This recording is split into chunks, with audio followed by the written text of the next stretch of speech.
What's up, guys? The Adventures of Arrow. I'm still on my hike, walking around, thinking about stuff.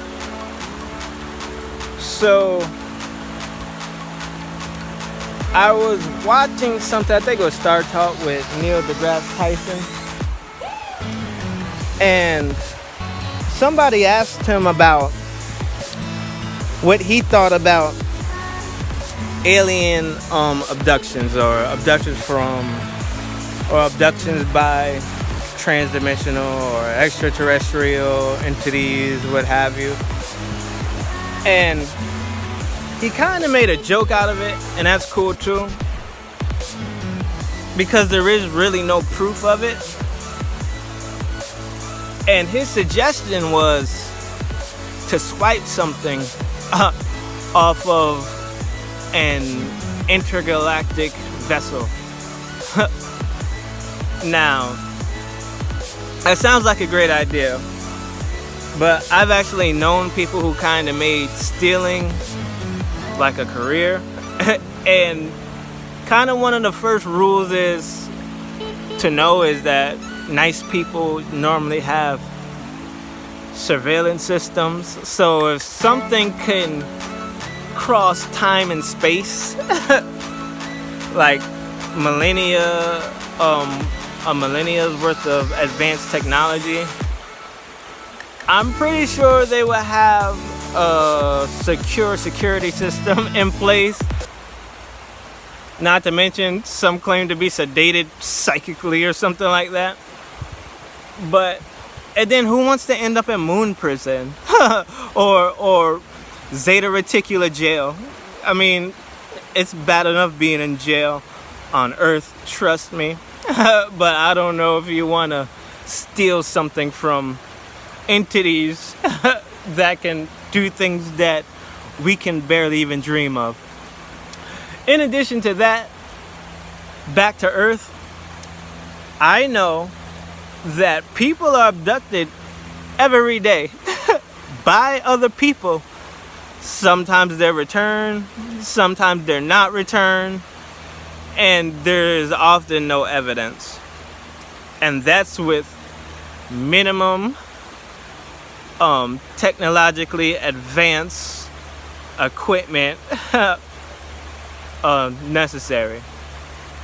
So I don't think that's a good argument against the idea of people being abducted by things from another world, if such entities exist, or this world. I say that because, well, ain't that nice? I say that because, now, I'm not a big fan of the idea of a hollow earth theory. And that sounds kind of crazy when you think about it. But now, if somebody said hollow crust theory, that might be different. Being that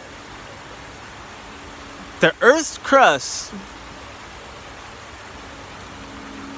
where there's not an ocean, is about 18 miles deep.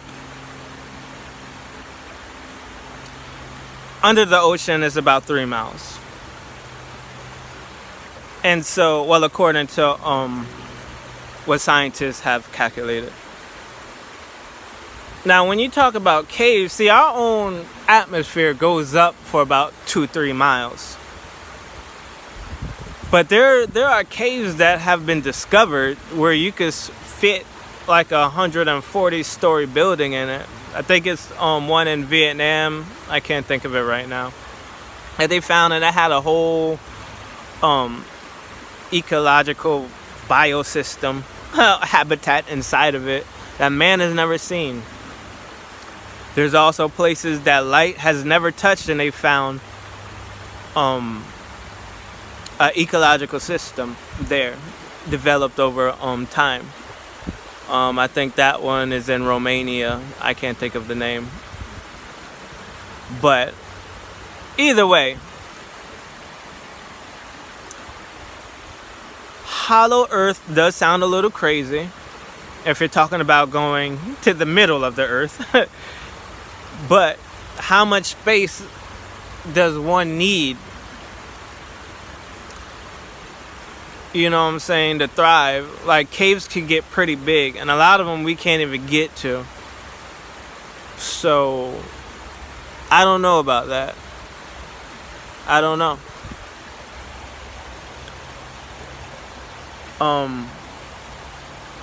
That also kind of applies to Mars too when you think about it. Because if they said Mars or even Venus, if Mars shows evidence of having running water once, well then it more than likely has a shitload of, that has a bunch of cavern systems, because a lot of the cavern systems on Earth are a result of erosion and things like that.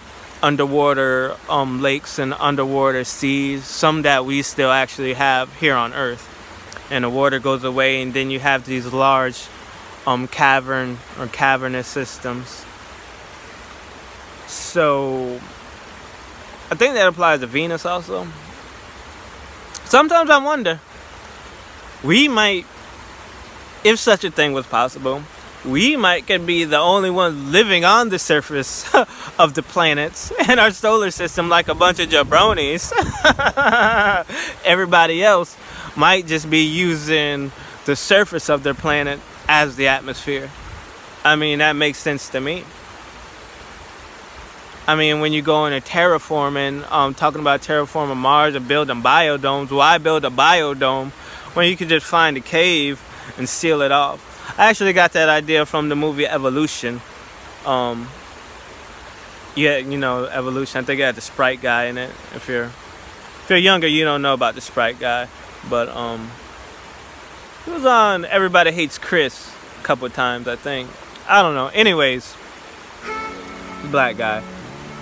But either way, long story short, a meteor or something crashing to the Earth, and everything took refuge into this cave, and then the caves started creating an atmosphere within the cave, just like we need oxygen. Well, these microorganisms started producing the type of atmosphere that was necessary to thrive from wherever its origins were, which is kind of what happened here on Earth. Our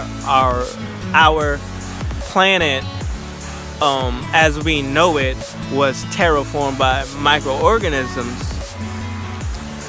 which eventually transformed into photosynthesis and things like that, and bringing more oxygen into the air, stuff like that. Either way, I digress. But yeah, why build a biodome when you could just go into a cave? You know, assuming that you're not eaten by cave monsters, large and small. Yeah, that's not funny. But I think that's all I have. I forgot where I started. That was a bit of a rabbit hole. But either way. Oh yeah. I was talking about the possibility of abductions from off-world and underworld entities. Because, I mean, just like we don't live down there, we don't care to, it's not good for us. If something lives down there, then why would they want to come to the surface and live? It's not good for them. It's not what they like. It's not what they do. So, if such a thing exists, I'm speculating. But it's just something to think about. But I'll get up with you guys. I'm gonna finish my hike. You feel me? So, peace. These are the Adventures of Errol. AOE 2020. AYOEEE 2020. Peace. Wow.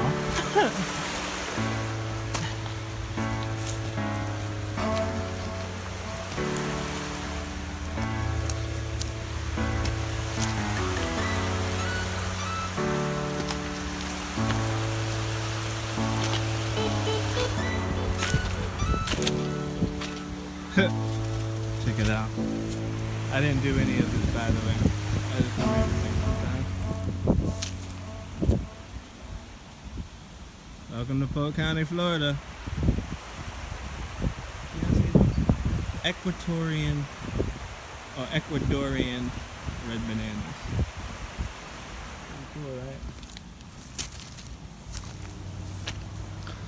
Okay, on with the journey.